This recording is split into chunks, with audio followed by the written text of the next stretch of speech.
The line between codependency and submission can be very fine and quite difficult to distinguish at times. This is what I hear from the subtypes in my community, and this is also something I have experienced firsthand. For those of you who are unfamiliar with my story, I started my BDSM journey many years ago as a 24/7 submissive in a taken-in-hand dynamic. I know, that's probably shocking to you, and quite honestly, it was so foreign to my natural self because it was not a healthy dynamic. At the time, I thought I was being a submissive and I thought I was serving well, but hindsight is 20/20, and looking back on this highly toxic relationship, I realized that I was not a submissive. I was actually a codependent victim to a narcissistic pseudodom.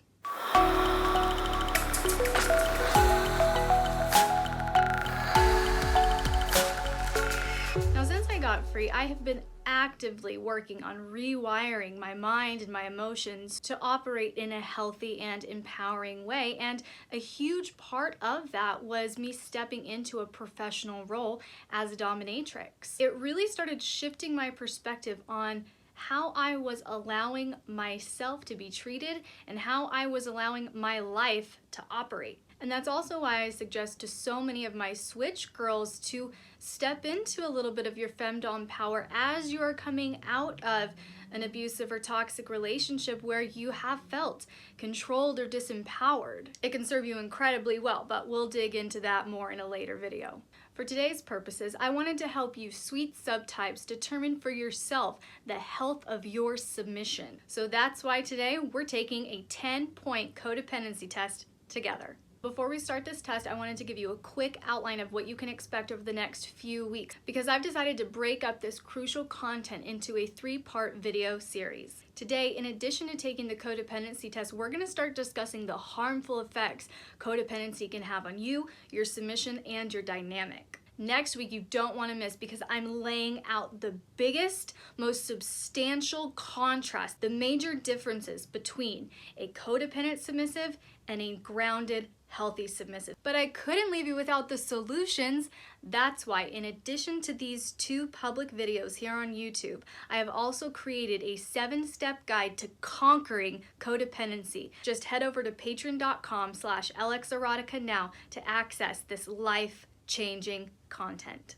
All right, class, it's test time. Get out your pens, pencils, colored pencils, markers, whatever you use. I see you littles. Get out whatever you use, even your phone, but you're gonna want to keep track of your answers to these questions. Now, this test also applies to you if you're not exclusively, specifically a submissive. These can apply to you even if you're self-proclaimed vanilla, still kind of curious about the lifestyle, okay? So if you feel like you have a submissive personality, you just want to be pleasing and you want to give and you want to serve and you don't really see the bad thing about that, or you feel drained and you feel unsure about, well, can it cross the line into something bad? Am I being too pleasing? Am I being too submissive, etc.? These are the questions that we're going to answer over the next 3 videos. 1, do you take on your partner's or others' emotions as your own? 2, do you feel consumed in or find all sense of meaning or pleasure in your romantic relationship?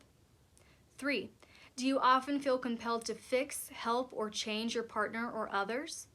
4, is your sense of happiness or well-being dependent on your partner's mood? 5, do you give disproportionately more to the relationship than your partner? 6, do you struggle with setting boundaries and holding your partner or others accountable? 7, do you censor or withhold communication for fear of upsetting your partner or others or disrupting your romantic relationship? 8, do you find it easy to care for your partner or others while struggling with or completely neglecting self-care? 9, do you obsess about pleasing your partner or others and being pleasing to your partner and others? And 10, do you consistently feel bitter, drained, or taken advantage of? So, how did you do? How many of those did you say yes to? Out of those 10, I would say when I first got free from my really toxic dynamic, I was probably answering yes to 8 or more of those questions. So I have grown and I've come a long way, and allow that to be encouragement for you as well. Just because you're currently in this place where you feel powerless, you feel drained, you feel bitter, you feel resentful, you feel taken advantage of, you don't have to stay there. You have the power to heal, you have the power to grow, you have the power to change, and you can absolutely do so. And that's what my whole exclusive patron video is about. I give you 7 practical steps to conquer codependency once and for all. Because I've done it, I'm healing, I'm growing, I'm moving forward, and I am nowhere near the level of codependent that I was years ago. So it can be done. And that's why I created that patron only video just for you. So go over to patreon.com/LXerotica now to get instant access to this life-changing video. Okay, my sweet subtypes, now what we're gonna do is go back through those questions, and I'm going to tell you kind of the trajectory, where that kind of thinking or behavior can lead you, your body, your mind, your emotions, and your relationship. And this is important information to know because oftentimes in my experience as an intimacy coach, as a life coach, I have found that people do not change until their lack of change has cost them enough. If you feel stable in an unhealthy state of codependency, you might stay there just because it feels familiar. What it will take to break us out of that is a big cost. And I want you to know the cost here. Not to scare you, not to intimidate you, not to give you anxiety or depression or any of that, because remember, you're powerful and you can change. I've done it, so many people in my community have done it as well. You can grow, you can heal. But you need to know where this can go so that you can stop it now. And that's again why I've decided to break up this content over 3 videos, including that private patron only video where I give you 7 life-changing steps to conquer your codependency once and for all. 1, do you take on your partner's or others' emotions as their own? Now the danger of this is this can lead to actually emotional mirroring and disassociation rather than being fully present in the moment and in your own emotion. When you take on your partner's emotions as your own, they have control over you. You give up your emotional control. And so therefore you start going into a mirroring where if they're happy, you're happy. If they're sad, you're sad. If they're angry, you're angry. And that autonomy, that emotional autonomy is obliterated. 2, do you feel consumed in or find all sense of meaning or pleasure in your romantic relationship? Now I know you may just be so in love with your partner, in love with your dominant, be experiencing things you've never ever experienced before, and that's wonderful, and I'm so happy for you. If it's healthy, I'm so happy for you. However, if all of your sense of meaning, purpose, value, even pleasure is in your relationship, this could lead to isolation and the destruction of good, solid connections, friendships with family, whatever, in your vanilla life. We don't want you to be isolated. We want your DS dynamic to be an extension of your beautiful connections, an extension of your beautiful life, not the only facet to it. 3, do you often feel compelled to fix, help, or change your partner or others? Now, if you as the submissive feel this chronic need out of your codependency, you're probably running into these issues already of control, some maybe brattiness, unintentional brattiness, pushback, even topping from the bottom, where your dynamic just isn't flowing as smoothly and peacefully as it once did or as you feel it should. 4, is your sense of happiness or well-being dependent on your partner's mood? Now think about this. If your sense of happiness or well-being is dependent on your partner's mood, then where will this lead you? Oftentimes to emotional manipulation and little passive-aggressive behaviors. Why? Not because you're trying to be a shitty person, but because out of this codependency, you need to feel happy, and the only way for you to feel happy is for your partner to be happy. So you try to emotionally manipulate the events of the day, the atmosphere, the energy, whatever, in order to get an emotional reaction from your partner so that you can feel a certain way. It's not healthy at all, baby. They're in control of their emotions and you're in control of yours. 5, do you give disproportionately more to the relationship than your partner? I love the fact that you want to serve and that you want to be pleasing. And that as a dominant, you want to take things off of my plate. I need it. I need some well-behaved, obedient, beautiful subs in my life to serve and to take things off of my plate.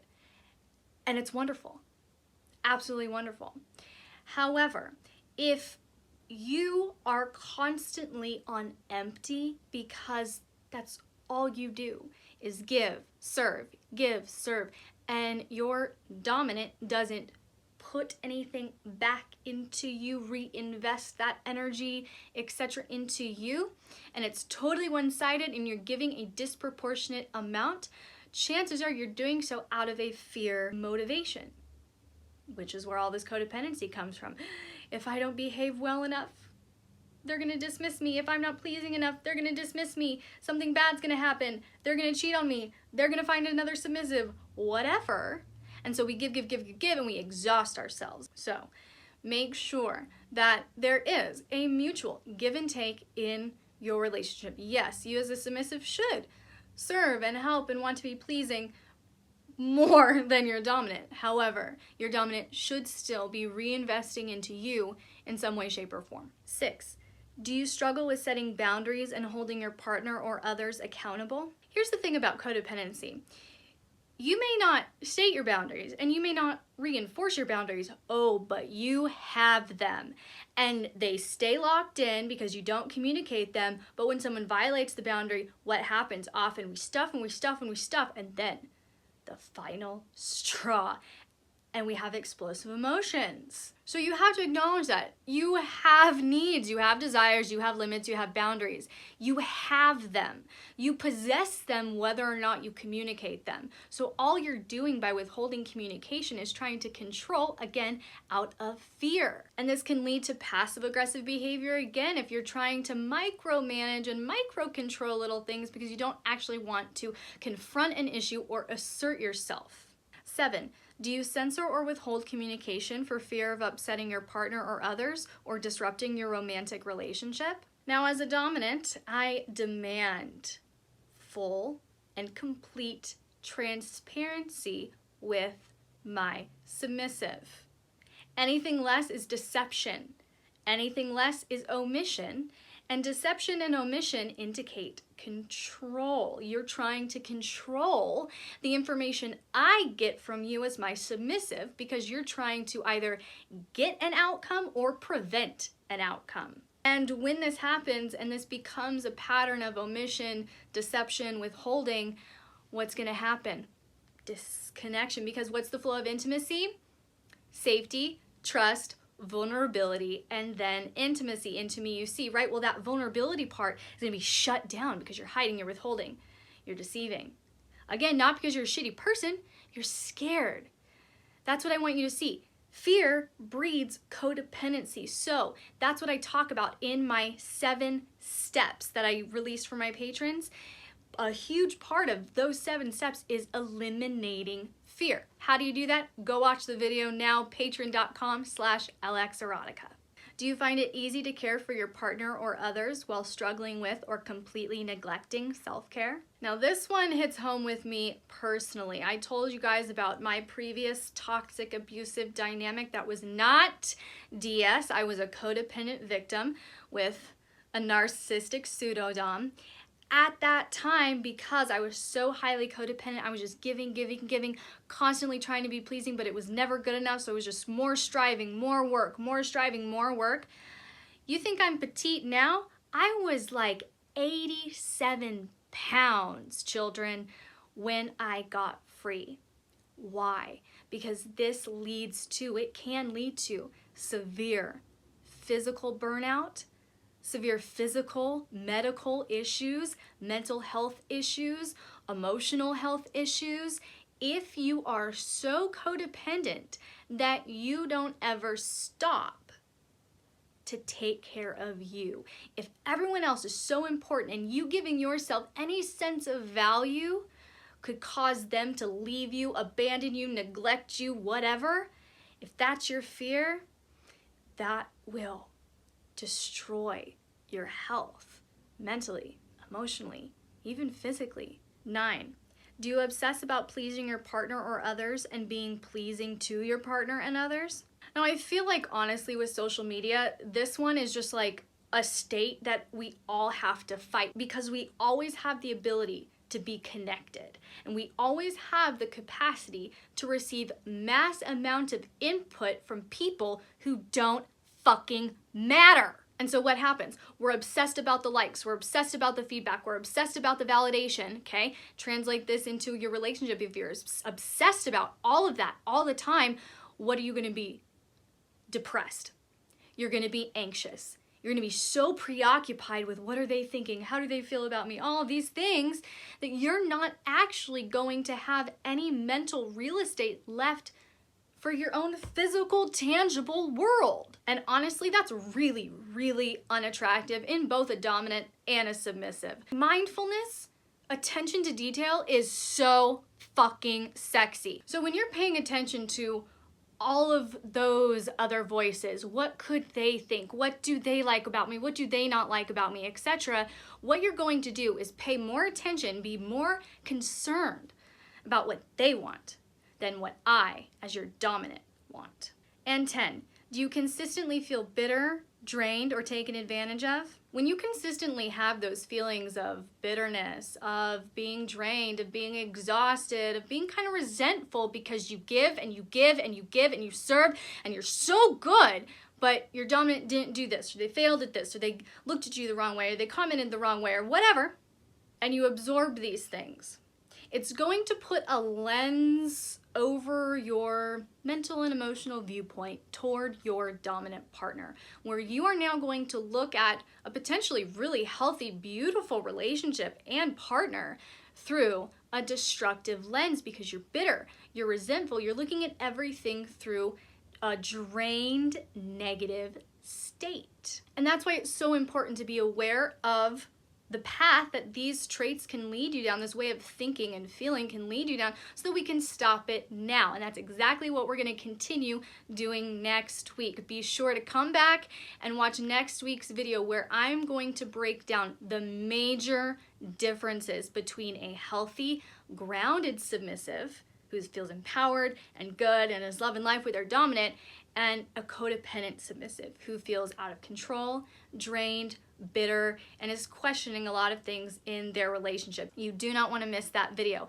But what is all of this, again, without practical solutions? And that is exactly why I've created my private patron-only video where I give you my 7 life-changing keys to conquering codependency once and for all. So just head over to patreon.com/LXerotica now to get instant access to this life-changing video.